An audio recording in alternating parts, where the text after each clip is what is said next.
Assalamu alaikum. This is Farooq Khan. Welcome back to another video.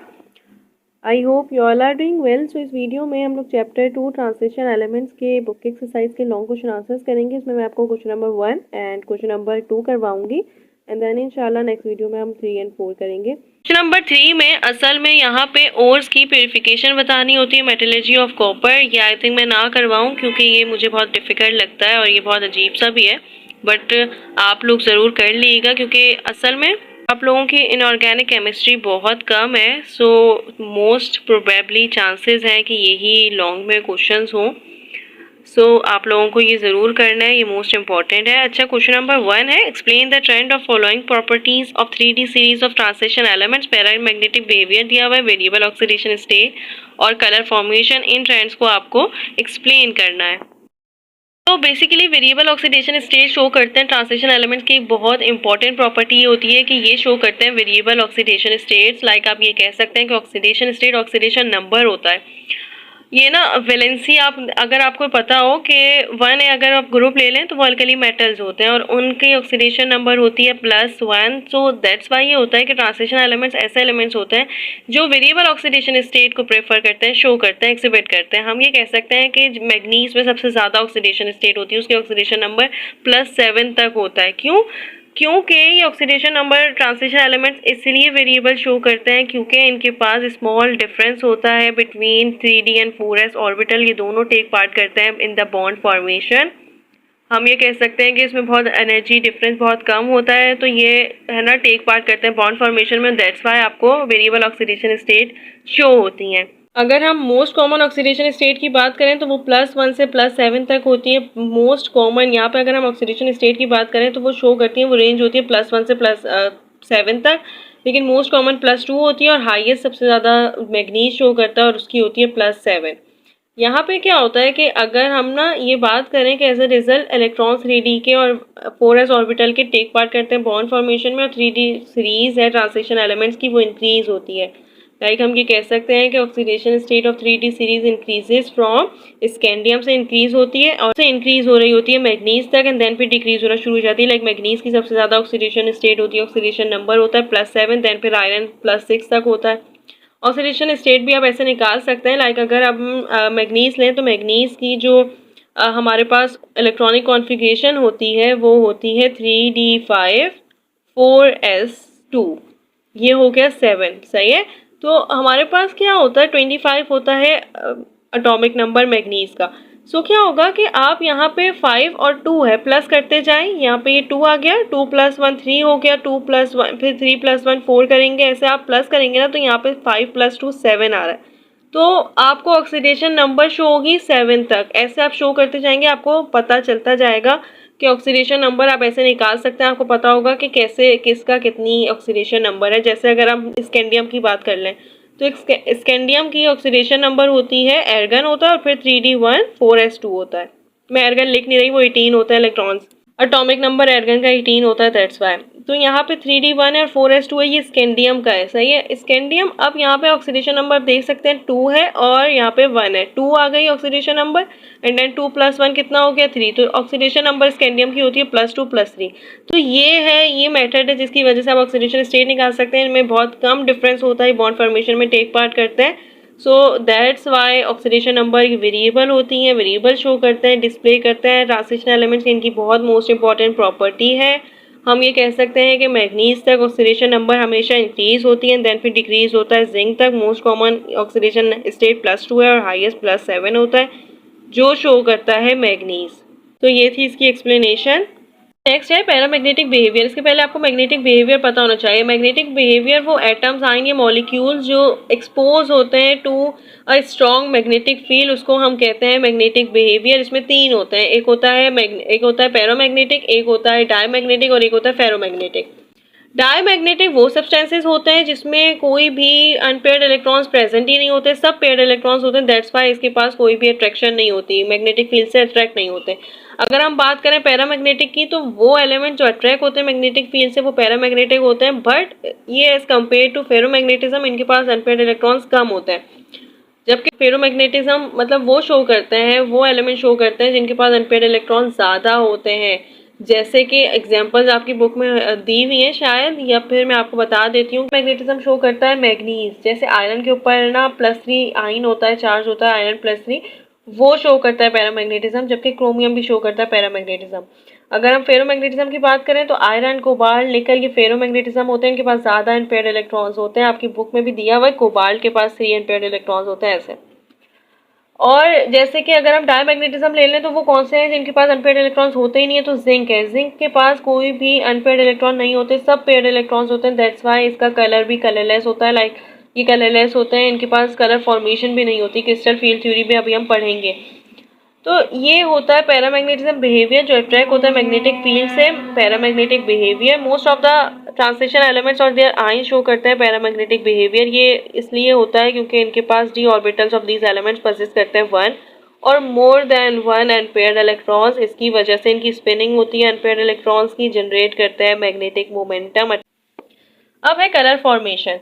Colour formation के लिए पहले आपको crystal field theory पता होनी चाहिए कि वो क्या कहती है। Colour formation crystal field theory ने एक्सप्लेन किया था। इन्होंने ये कहा था कि डी ऑर्बिटल्स होते हैं, उनके सब शेल होते हैं, d x square, d y square, d z square, d x y, d z x. ये आपको पता होगा, ये 5 सेट्स होते हैं, ये आपने पढ़ा होगा ना एटॉमिक स्ट्रक्चर में। क्या होता है कि ये 2 सेट्स में क्या होते हैं, स्प्लिट हो जाते हैं। ये 2 सेट्स होते हैं, हायर एक होता है और एक लोअर होता है। हायर में d x square, d y square, d z square आ जाता है, इसको हम ई जी कहते हैं। और लोअर के पास d x y, d y z आ जाता है, डी जेड एक्स आ जाता है, और ये टी टू जी होता है। अब ये स्प्लिट होगा, ऑर्बिटल स्प्लिट हो गए सब शेल हायर में और लोअर में। तो क्या होता है कि जब भी इन एलिमेंट्स के ऊपर लाइट पड़ेगी तो ये एलिमेंट्स अपने अनपेयर्ड इलेक्ट्रॉन्स में हायर से लोअर इलेक्ट्रॉन्स करना शुरू कर देंगे मूवमेंट। ये कलर और translation metal line due the presence of unpaired electrons and degenerate orbitals, orbital having same energy. Degenerate orbitals भी आपने पढ़ा होगा एटॉमिक स्ट्रक्चर में। ये वो ऑर्बिटल्स होते हैं जिनके पास सेम एनर्जी होती है, सेम शेप होती है, वो होते हैं डीजेनरेट ऑर्बिटल्स। जैसे कि आप डी ऑर्बिटल्स के ले लें तो सब शेल होते हैं इसमें, d x y, d z x. तो ये वाले जो सब शेल होते हैं ना, ये डीजेनरेट ऑर्बिटल्स होते हैं क्योंकि इनकी सेम एनर्जी होती है। According to crystal field theory ये कहता है कि जो बॉन्ड है लाइगेंड और मेटल आयन का, वो इलेक्ट्रोस्टैटिक होता है। ये लाइगेंड सराउंड करते हैं मेटल आयंस को और क्रिएट करते हैं इलेक्ट्रोस्टैटिक फील्ड अराउंड से डी ऑर्बिटल। मैंने आपको जब पढ़ाया था, तो जब हमने नोमेनक्लेचर करे थे तो मैंने कहा था कि लाइगेंड के अराउंड ये सराउंड कर रहा होता है लाइगेंड मेटल आयन को, और इसके पास ही कुछ नंबर्स होते हैं जिसको हम कोऑर्डिनेट नंबर कहते हैं। ये कोऑर्डिनेट नंबर हम कहते हैं कि इतने लाइगेंड्स हैं जो सराउंड कर रहे हैं मेटल आयन को। जैसे आप एग्जांपल में ले लें FeCN4, तो ये साइनो है, और ये 6 हम ले लें तो कोऑर्डिनेट नंबर है, ये हमारे पास मेटल हो जाता है और ये लाइगेंड हो जाता है। लाइगेंड के पास कोऑर्डिनेशन नंबर होता है, और फिर यहाँ पे एक अगर हम स्फीयर डाल दें तो कोऑर्डिनेशन स्फीयर हो जाता है, ये आयन हो जाता है। तो ये है, इसमें ये क्रिस्टल फील्ड थ्योरी एक्सिबिट करता है, शो करता है, एक्सप्लेन करता है। यहाँ पे हमारे पास है कि लाइगेंड है, क्रिस्टल स्प्लिट करता है 5 डिजेनरेट डी ऑर्बिटल्स को 2 साइड्स में, हायर और लोअर। और जब भी कलर, इसकी फॉर्मेशन ऐसे होती है कि जब भी लाइट पड़ती है ना इस पे, तो ये अपने इलेक्ट्रॉन्स को हायर से लोअर मूवमेंट कराना शुरू कर देते हैं। और बात करें अगर हम, तो जिंक के पास कोई भी अनपेयर्ड इलेक्ट्रॉन्स नहीं होते, सब पेयर्ड होते हैं। दैट्स वाई ये कलर फॉर्मेशन नहीं कर पाता है। इसमें क्या होता है कि एब्जॉर्ब होता है, रेडिएट होता है। जो कलर को एब्जॉर्ब कर रहा है ना, उसके डिफरेंट कलर को ये रेडिएट करेगा।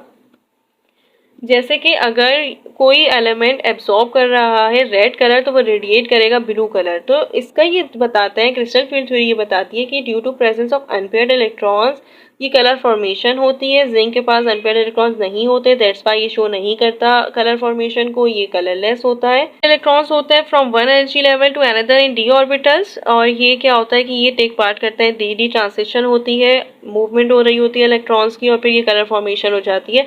ये थी आपकी एक्सप्लेनेशन। कलर ये लॉन्ग इतना इनफ होगा, वैसे ही शॉर्ट में भी आ सकता है क्योंकि उनको वो कह सकते हैं कि आप डिस्क्राइब करें कलर फॉर्मेशन को, पैरामैग्नेटिक बिहेवियर को। ये आप ऐसे याद करिएगा, ये दोनों के लिए इंपॉर्टेंट है।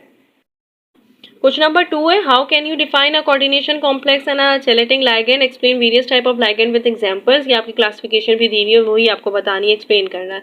अब पहले तो आपको कोऑर्डिनेशन कॉम्प्लेक्स बताना है कि आखिर होता क्या है। कोऑर्डिनेशन कॉम्प्लेक्स वो सब्सटेंस होते हैं जिसमें सेंट्रल ट्रांजिशन मेटल सराउंड कर रहा होता है नेगेटिव लाइगेंड से या न्यूट्रल लाइगेंड से, उसको हम कहते हैं कोऑर्डिनेशन कॉम्प्लेक्स। यहाँ पे सॉरी मैंने कंपाउंड लिख दिया है, कॉम्प्लेक्स करिएगा आप।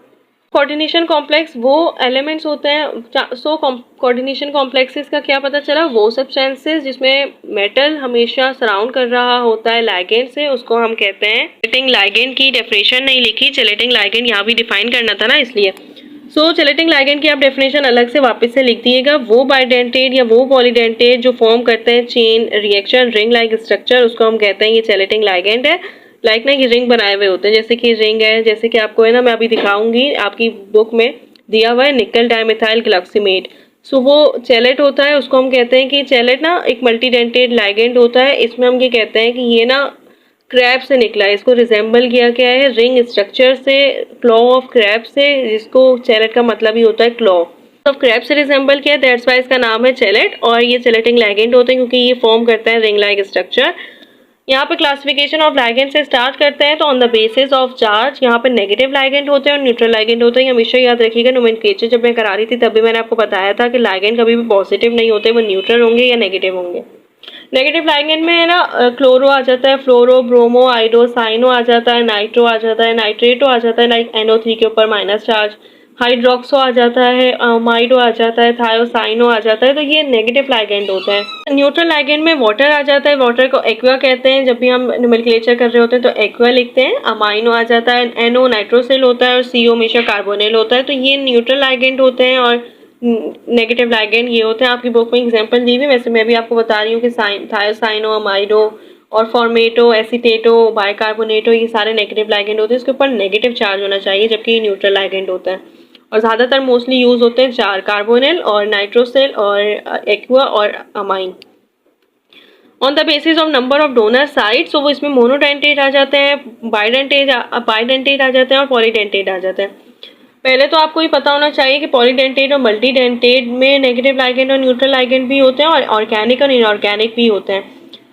आपको बस ये याद रखना है कि मोनोडेंटेट और यूनिडेंटेट में नेगेटिव और न्यूट्रल लाइगेंड वो होते हैं जो अभी हमने पढ़े हैं, ये मोनोडेंटेट हैं ये सारे, सही है। और बाइडेंटेट और अगर हम पॉलीडेंटेट की बात करें, मोनोडेंटेट में वो आते हैं जो डोनेट करते हैं सिर्फ और सिर्फ वन इलेक्ट्रॉन को डोनेट करते हैं, वन डोनर साइट होता है, उसको हम मोनोडेंटेट कहते हैं। होते हैं ये डोनेट करते हैं 2 इलेक्ट्रॉन्स को, हम इसमें कह सकते हैं कि ये इसमें कार्बोनेटो आ जाता है, CO3-2, सल्फेटो ऑक्सिलेटो भी आ जाता है, ये आप देख सकते हैं C2O4 एग्जाम्पल होती है ऑक्सीटो की।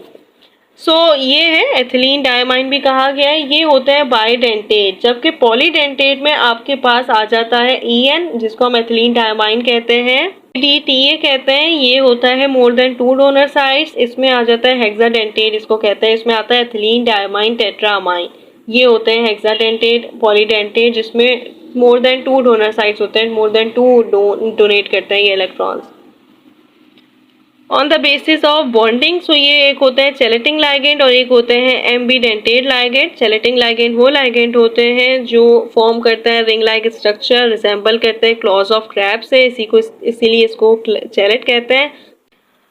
तो ये है इसकी एग्जांपल, एथिलीन डायमाइन आपके यहाँ दी हुई है, ये रिंग लाइक स्ट्रक्चर बनाया हुआ है। आप इसमें ये भी याद रख सकते हैं कि निकल डायमेथाइल ग्लाक्सिमेट, मैं आपको बुक से भी अभी दिखा दूंगी इंशाल्लाह, बुक में आपका चैलेट पूरा बना हुआ है।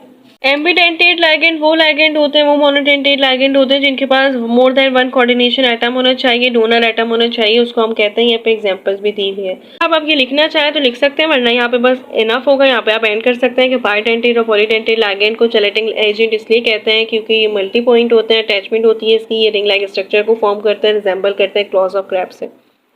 चैलेट का मतलब ही क्लॉ है।